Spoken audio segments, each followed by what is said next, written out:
Ever wondered how the medieval society functioned?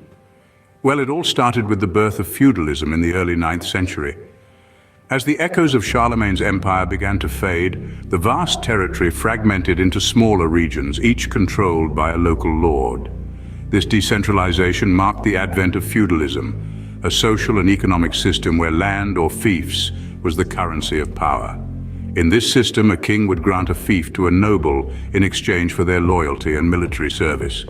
This intricate web of relationships and obligations, where land was bartered for allegiance, formed the backbone of the medieval society. It was a system of mutual dependence.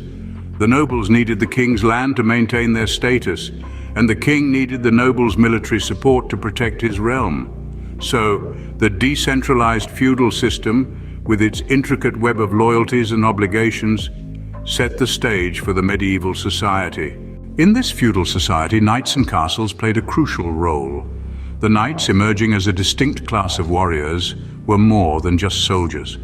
Encased in armor and guided by the chivalric code, they embodied the virtues of courage, honor, and loyalty. Their sphere of influence extended beyond the battlefield. They were the protectors of the realm, the upholders of justice, and the guardians of the Lord's honor.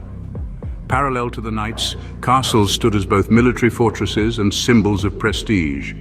These imposing structures, scattered across the landscape, were the residences of the lords and the tangible manifestation of their power. Over time, the architecture of castles evolved, integrating innovations like keeps for refuge, moats for defense, and drawbridges for controlled access. These castles were not just fortifications, they were also centers of governance and cultural activity. Knights and castles thus formed the backbone of medieval society and became enduring symbols of this era. While knights and castles defined the medieval landscape, the society, economy, and culture witnessed their own evolution. Medieval society was a layered cake with kings and queens on the top tier, followed by nobles, clergy, and peasants. The church, both a religious guide and a political powerhouse, left its mark on every stratum. The economy was largely agrarian, with serfs bound to the land they tended, forming the backbone of this system. The manor, a self-sufficient estate, was the economic heartbeat of medieval life. Yet trade and commerce were not overlooked, blossoming with the rise of towns and market fairs, nurturing a budding urban culture. Cultural expression and artistry were in full bloom, with troubadours spreading tales of chivalry and courtly love, and illuminated manuscripts showcasing the intricate art of the era.